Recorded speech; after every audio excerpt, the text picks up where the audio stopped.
YCP నేత మాజీ మంత్రి పేర్ని నాని కూటమి ప్రభుత్వంపై తీవ్ర స్థాయిలో విరుచుకుపడ్డారు. రాష్ట్ర ఆర్థిక పరిస్థితి, శాంతి భద్రతలపై ఆయన పలు ప్రశ్నలు సంధించారు. హెరిటేజ్ సంస్థకు రాయితీలు ఇస్తున్నారంటూ మండిపడ్డారు. రాష్ట్ర ఆర్థిక మంత్రి పయ్యావుల కేశవ్ను అప్పుల మంత్రిగా అభివర్ణించిన పేర్ని నాని ప్రభుత్వం అప్పుల విషయంలో వచ్చి అబద్దాలు చెబుతోందని ఆరోపించారు. మాజీ ముఖ్యమంత్రి జగన్ పక్క ఆధారాలతో నిజాలు మాట్లాడారని, వాటిని అబద్దమని నిరూపించే దమ్ము ప్రభుత్వానికి ఉందా అని సవాల్ విసిరారు. ఇప్పటికే ప్రభుత్వం 3.27 లక్షల కోట్ల అప్పు చేసినట్లు జీవోలు ఉన్నాయని, కానీ అప్పులు కేవలం 1,00,000 కోట్లేనని తప్పుడు లెక్కలు చెబుతున్నారని మండిపడ్డారు.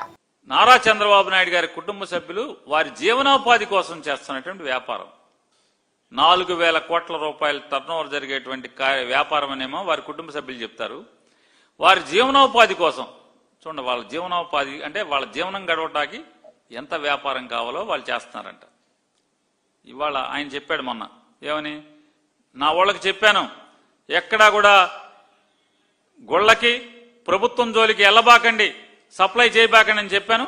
ఎంతవరకు ఎవరు కూడా హెరిటేజ్ కంపెనీ ఆంధ్రప్రదేశ్ రాష్ట్ర ప్రభుత్వానికి కానీ ప్రభుత్వంతో వ్యాపారం చేయలేదు. ప్రభుత్వం దగ్గర ఎటువంటి మేమేమీ తీసుకోలేదు, ఎటువంటి లాభం తీసుకోలేదు. దేవుడి దగ్గర కూడా మేము సప్లై చేయలేదన్నారు. అన్నింటికీ పటాపంచలై భగవంతుడు ఎప్పుడెప్పుడు వాళ్ళ టెండర్లో పాల్గొన్నారు, టెండర్లో L3 ఎప్పుడు వచ్చారు, ఏం సప్లై చేశారు, నెయ్యి ఎంత ఏముంది, అలాగే ఏ రేటుకి సప్లై చేస్తామని చెప్పారు. అలాగే పాలపొడిని 2,000 కేజీల పాలపొడిని ఎప్పుడు సప్లై చేశారు అన్ని చెప్తూ, అదొకటే కాకుండా భగవంతుడు బయటపెట్టి హెరిటేజ్కి తోక కంపెనీలుగా ఉన్నటువంటి ఏ కంపెనీలు దేవుడికి సప్లై చేసినాయో కూడా దేవుడు బయట పెట్టేశాడు. పట్టుమని సూర్యుడు తెల్లారేలోపు, రాత్రి పొడుకుని తెల్లారి లేచేలోపు చంద్రబాబు నాయుడు గారు అసెంబ్లీలో మాట్లాడి సూర్యుడు పొడుకుని మళ్ళీ పొద్దునే లేచేప్పటికి మొత్తం పాపం బద్దలైపోయింది. ఇవాళ చూడండి, ఇవాళ క్యాబినెట్ జరిగింది 13 మార్చి ఇవాళ క్యాబినెట్ జరిగింది. క్యాబినెట్లో ఎవరో ఒక విలేకరు చెప్పింది 26 అంశాలు ఉన్నాయని చెప్పని, తన శాఖ కాకుండా పక్క శాఖ చూసేటువంటి మంత్రి గారు మాకు చెప్పారండి అని చెప్పారు. తన శాఖ అసలు గాలికి వదిలేసి జగన్మోహన్ రెడ్డి గారి దూషణ శాఖ మచ్చులు మాకు చెప్పారండి, 26 అంశాలు ఉన్నాయండి అని చెప్పారని చెప్పి ఒక మిత్రుడు చెప్తున్నాడు, పాత్రికేయ మిత్రుడు. 26 అంశాలు, 26వ అంశం అంట. 26 అంశాలు ఇవాళ క్యాబినెట్ బ్రీఫింగ్ వచ్చి ఒక మంత్రి గారు చేశాడు కదా అప్పుడే ఒక గంట క్రితం. కానీ 26వ అంశాన్ని మాత్రం దాచిపెట్టేశాడు, సంచిలో దాచిపెట్టాడు. 26వ అంశం ఏంటయ్యా అంటే,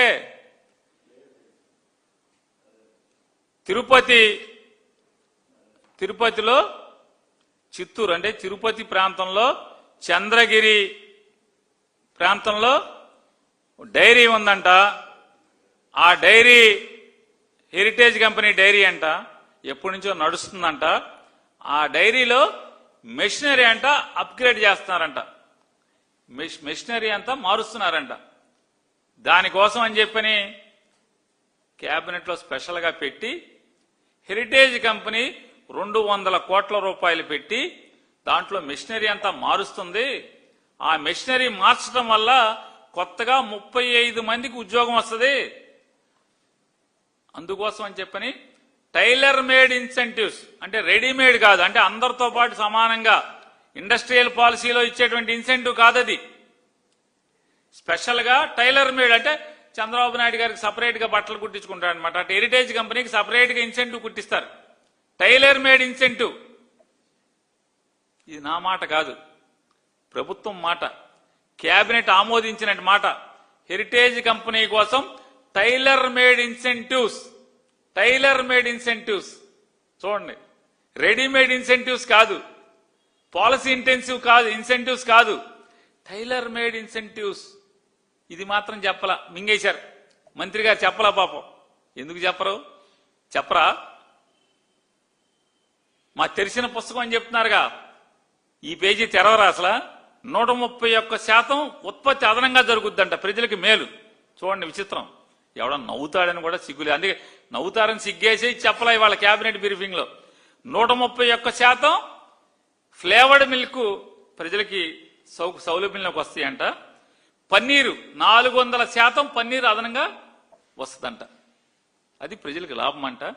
దానికోసం అని చెప్పని కొత్తగా ఇన్సెంటివ్స్ అనేటువంటి బట్టలు కుట్టించి హెరిటేజ్కి వేస్తారంట. టైలర్ మేడ్ ఇన్సెంటివ్స్ వాళ్ళ కేబినెట్ ఆమోదం. సిగ్గు శరం. నవ్వుతారేమో ప్రజలు. అంతకితమేమో మజ్జిగ సప్లై చేశారు. తోఫాలో సంక్రాంతి కానుకల్లో అన్నీ సప్లై చేస్తారు హెరిటేజ్ నుంచి. పత్తిత్తి కబుర్లు చెప్తారు చంద్రబాబు గారు అసెంబ్లీలో. పెద్ద పతివతా సినిమాని ఈయన.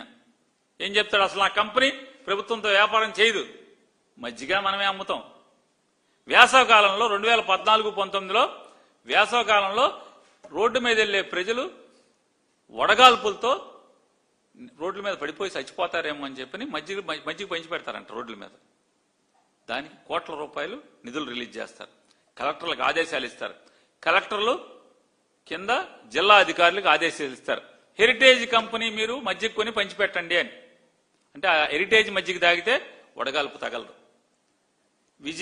విజయాది కొన్నా, ఇంకేది కొన్నా, సంగంది కొన్నా, ఎవడది కొన్నా వడగాల్పు తగులుతుంది, పడిపోతారు.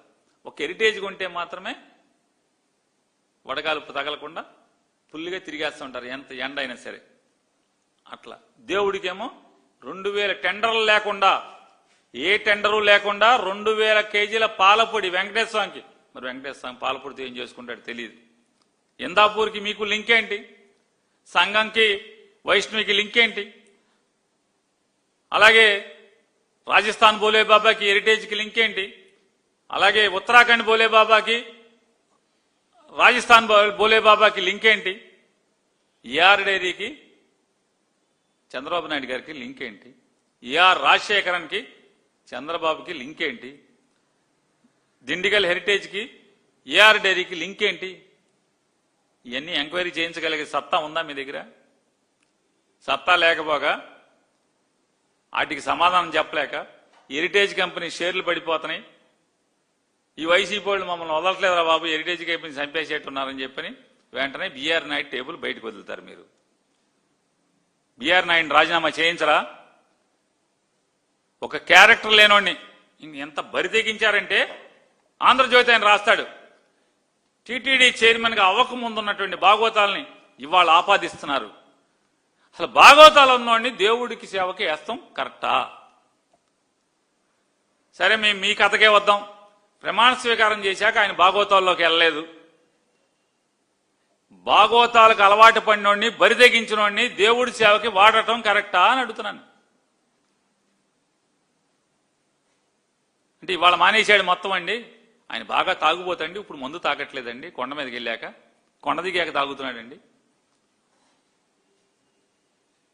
రిజైన్ ఇంత పచ్చిగా ఎలిగేషన్ వచ్చినటువంటి ఇతన్ని మీరు తెలిసి నియామకం చేశారు. ఒక ఆడకూతురు చెప్పింది తెలిసే నియామకం చేశారని చెప్పాను. ఇవాళ ఆ పాపం బట్టబలైతే రిజైన్ చేయించరా అని అడుగుతున్నాను. 100% 5 ఏళ్లు జీఎస్టీ రీఎంబర్స్మెంట్, మొత్తం మాఫీ జీఎస్టీ. ఫుడ్ ప్రాసెసింగ్ పాలసీ 4.0 అంట. 4.0 ఫుడ్ ప్రాసెసింగ్ పాలసీ. మంత్రి గారికి చెప్పే సినిమా లేదు. ఎజెండాలో చివరి అంశం. ఎవరికైనా లాభం అంటే కుటుంబానికి లాభం, ప్రజలకేం లాభం?